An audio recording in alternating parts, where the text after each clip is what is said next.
మన రోజు వాడే ఆశీర్వాద్ ఆట ఒక టొబాకో కంపెనీ తయారు చేసిందంటే మీరు నమ్ముతారా?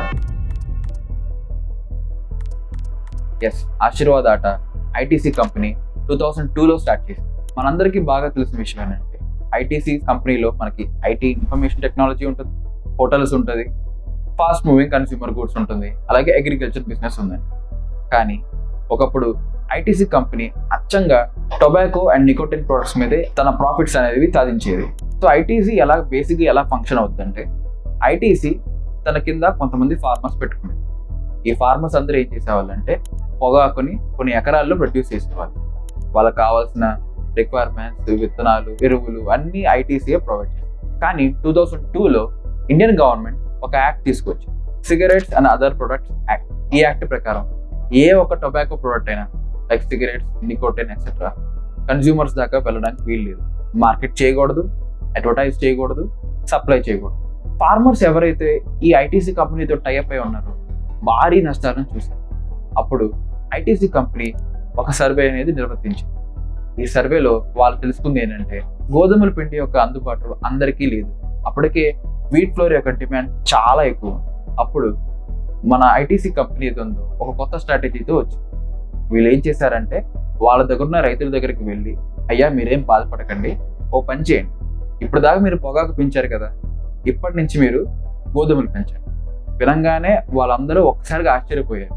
అదేంటి, మనం పెంచేది పొగాకు కదా, మనం గోధుమలు పెంచడం ఏంటి? అవును, మీరు గోధుమలే పెంచండి. మీకు కావాల్సిన విత్తనాలు మేము ఇస్తాం, ఎరువులు మేము ఇస్తాం, నీళ్లు మేము ఇస్తాం, మీకు కావాల్సిన వసతులన్నీ మేము ప్రొవైడ్ చేస్తాం, మీరు గోధుమలు మాత్రమే పెంచండి. అక్కడ పుట్టింది ఒక గ్లోబల్ ఇన్నోవేటివ్ థాట్, ఒక ఆశీర్వాద్ ప్యాకేజ్డ్ వీట్ ఫ్లోర్. అప్పటికే ఆశీర్వాద్కి అన్నపూర్ణ ఆట, పిల్స్బరీ ఆట, అలా కొన్ని మార్కెట్ కాంపిటీటర్స్ అని ఉన్నారు. సో వీళ్ళు ఏం చేశారంటే ఈజీగా క్యాప్చర్ చేయడం స్టార్ట్ చేశారు. ప్రతి ఊరికి ఆశీర్వాద్ అనేది డిస్ట్రిబ్యూట్ అవ్వడం స్టార్ట్ చేసింది. అది ఎంతగా డిస్ట్రిబ్యూట్ అయిందంటే ఈ రోజులో ప్రతి 100 గడపల్లో 20 నుంచి 30 గడపలు ఆశీర్వాద్ ఆటపడి మాత్రమే వాడతారు. సో ఈ ఆశీర్వాద్ అనేది ఎప్పుడైతే సక్సెస్ అయిందో ఈ కంపెనీ ఈ సక్సెస్ని వాడుకొని ఈ ఆశీర్వాద్ అనే ట్యాగ్ వాడుకొని తనకున్న బ్యాడ్ నేమ్ ఏదైతే ఉందో, పుట్టి టొబాకో మాత్రమే ప్రొడ్యూస్ చేస్తుంది ఐటీసీ అని ఒక బ్యాడ్ నేమ్ తీసేసి ఒక లైఫ్ సేవింగ్ ఎఫ్ఎంసీజీగా మారడం స్టార్ట్ అయింది. అందరికీ ఆశ్చర్యకరంగా ఈ ఆశీర్వాద్ ఆట అనేది 1.5% ప్రాఫిట్తో ప్రతి సంవత్సరం పెరుగుకుంటూ వచ్చింది. ఐటీసీ కంపెనీకి ఉన్న బ్యాడ్ నేమ్ మొత్తం ఒక్క షాట్తో లేసుకుంది. అప్పుడు దాకా వీళ్ళు టొబాకో పెంచే కంపెనీ అనే ప్రతి ఒక్కరు ఇక్కడ నుంచి ఈ కంపెనీ ఆశీర్వాద్ అనే ఒక మంచి ప్రోడక్ట్ తయారు చేయడం స్టార్ట్ అయింది. ఎప్పుడైతే ఆశీర్వాద్ ఆట అనే ఒక ప్రోడక్ట్ సక్సెస్ అయిందో Aashirvaad turmeric powder, Aashirvaad iodised salt ఇలాంటి ఎన్నో ప్రోడక్ట్స్ అనేవి స్టార్ట్ అయినాయి. సో ఈ ఐటీసీ కంపెనీ ఆశీర్వాద్ ప్రోడక్ట్ మీద యూజ్ చేసిన మార్కెటింగ్ స్ట్రాటజీ ఏంటంటే ఇన్నోవేటివ్ డిస్ట్రప్షన్. ఈ ఇన్నోవేటివ్ డిస్ట్రప్షన్ గురించి సింపుల్ టర్మ్స్లో చెప్పాలంటే మీరు చేసే ప్రోడక్ట్ ఏదైతే ఉందో అది సేల్ అవ్వకపోతే ఎంటైర్లీ న్యూ ప్రోడక్ట్ అనేది స్టార్ట్ అయింది. ఈ ఆశీర్వాద్ ద్వారా ఐటీసీ యొక్క మార్కెట్ షేర్ కూడా డబల్ అయింది.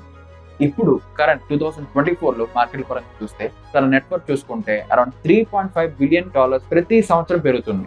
ఐటీసీకి ఆశీర్వాద్ వల్ల వచ్చే టర్న్ ఓవరే 8,000 crores, 8,000 కోట్లు అచ్చంగా ఆశీర్వాద్ అనే ఒక బ్రాండ్ మీదే ఐటీసీ కంపెనీ అనేది 8,000 కోట్లు సంపాదించింది. సక్సెసే కదా. సో మీరు నా వీడియో ఇక్కడ దాకా చూసారంటే మీకు ఖచ్చితంగా వీడియో నచ్చిందండి. నిజంగా మీకు నచ్చినట్లయితే please do like, share and subscribe. This is Uday narrates. Thank you.